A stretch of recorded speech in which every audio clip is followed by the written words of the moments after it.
काल वनतराचं CEO कोल्हापूरमध्ये आले होते. दुर्दैवानं आम्हा सगळ्यांना त्याचा निरोप आला नाही.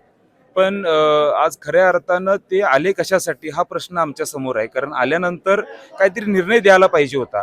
पण दुर्दैवाने त्यांनी कुठलाही निर्णय घेतला नाही. आदरणीय स्वामीजी देखील काल त्या मीटिंगमधून लगेच उठून आले.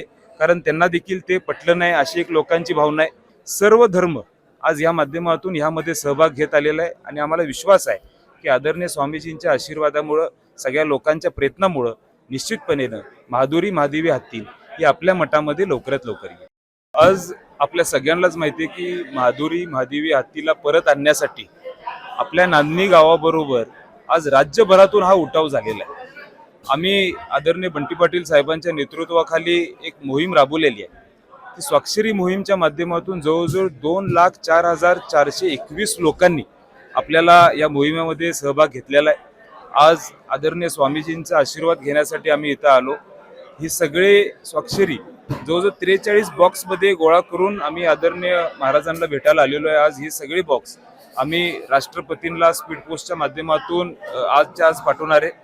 आमच्या सगळ्यांचं म्हणणं एवढंच आहे की आज महादुरी महादेवी आपल्या नांदणी मठातून नेल्यामुळं आपल्या घरातला एखादा सदस्य नेलाय का अशी भावना आज नांदणी गावामध्ये आणि या राज्यभरात देशाभरात दिसते. जैन धर्माच्या माध्यमातून नेहमीच प्रत्येक प्राण्याची काळजी घेतली जाते. आपण आपल्यावर एक आक्षेप घेतलाय का जिथं आपण महादुरी महादेवीची काळजी घेत नाही अशा पद्धतीची एक भावना आज समोरून आपल्या सगळ्यांच्यावर एक आरोप केल्यासारखं आपण सगळ्यांना जाणवते. आणि मग हे कुठल्या तरी आमच्या सगळ्यांच्या मनाला लागलेलं आहे की आपली माधुरी आपली महादेवीची काळजी ही गेले 35 वर्ष आम्ही घेतली आणि जनभावना आज एवढी झालेली आहे की आमची माधुरी महादेवी पुन्हा एकदा आज आपल्या मठामध्ये आली पाहिजे. यासाठी मोठ्या प्रमाणात आपल्या गावामध्ये आज तीव्र भावना या ठिकाणी झालेली आहे. सर्व धर्म आज या माध्यमातून यामध्ये सहभाग घेत आलेला आहे आणि आम्हाला विश्वास आहे की आदरणीय स्वामीजींच्या आशीर्वादामुळं सगळ्या लोकांच्या प्रयत्नामुळं निश्चितपणेनं महादुरी महादेवी हत्ती ही आपल्या मठामध्ये लवकरात लवकर येईल. नागरिकांचा जो आक्रोश आहे तो आक्रोश समजावून काल वनतारा पथक कोल्हापूरच्या जिल्हाधिकारी कार्यालयामध्ये आलं, त्या ठिकाणी बैठक झाली, त्याबद्दल काय सांगू? नाही, काल वनताराचं CEO कोल्हापूरमध्ये आले होते. दुर्दैवानं आम्हा सगळ्यांना त्याचा निरोप आला नाही. पण आज खऱ्या अर्थानं ते आले कशासाठी हा प्रश्न आमच्या समोर आहे. कारण आल्यानंतर काहीतरी निर्णय द्यायला पाहिजे होता. पण दुर्दैवाने त्यांनी कुठलाही निर्णय घेतला नाही. फक्त वेगळ्या पद्धतीची भावना कुठेतरी व्यक्त केली असावी अशी लोकांची एक मानसिकता झालेली आहे. आदरणीय स्वामीजी देखील काल त्या मीटिंगमधून लगेच उठून आले. कारण त्यांना देखील ते पटलं नाही अशी एक लोकांची भावना आहे.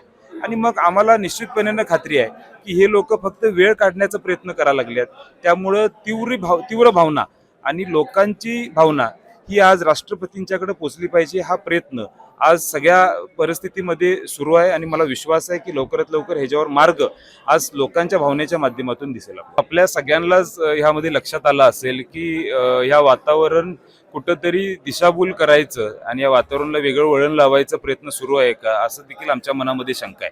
कारण काल आल्यानंतर कुठंतरी निर्णय झाला पाहिजे, कुठंतरी त्याबद्दल पॉझिटिव्हली मत मांडलं पाहिजे, हे आम्हाला कुठं लक्षात आलेलं नाही आहे. त्यामुळं आदरणीय स्वामीजी देखील मीटिंगमधून बाहेर पडल्यात अशी एक भावना आमच्या मनामध्ये आहे. त्यामुळं सगळ्यांनी माझी विनंती आहे की महादुरी महादेवी हत्तीच्या बद्दल एक वेगळी भावना नांदणी मठामधून आम्हा सगळ्यांना दिसते. त्यामुळं सर्व पक्ष असतील, सर्व धर्म असतील, सगळ्यांनी एकत्र येऊन ह्यामध्ये ताकद लावली पाहिजे. तर निश्चितपणे आपल्याला यश यामध्ये मिळेल.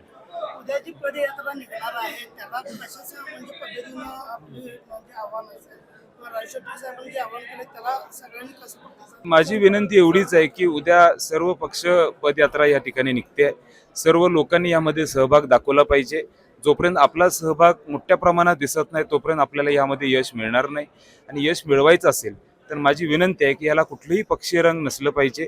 आज आम्ही सगळेजण प्रयत्न करतोय, एक आमची भावना आहे जैन धर्माबद्दल, महादुरी हत्तीबद्दल, आणि ही भावना लोकांपर्यंत कशी पोहोचवता येईल त्यासाठी उद्याच्या मोर्चाचं नियोजन केलेलं आहे. माझी विनंती आहे त्याला कुठलेही पक्षीय रंग न देता सगळ्यांनी आपण एकत्र येऊया आणि ह्यामध्ये आपल्याला यश मिळवून.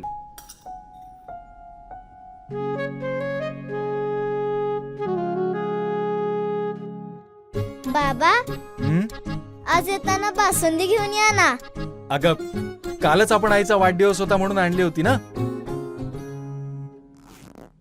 ऐकलं हं.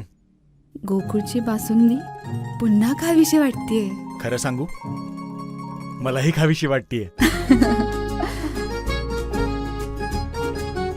पुन्हा पुन्हा खावीशी वाटणारी गोकुळ बासुंदी.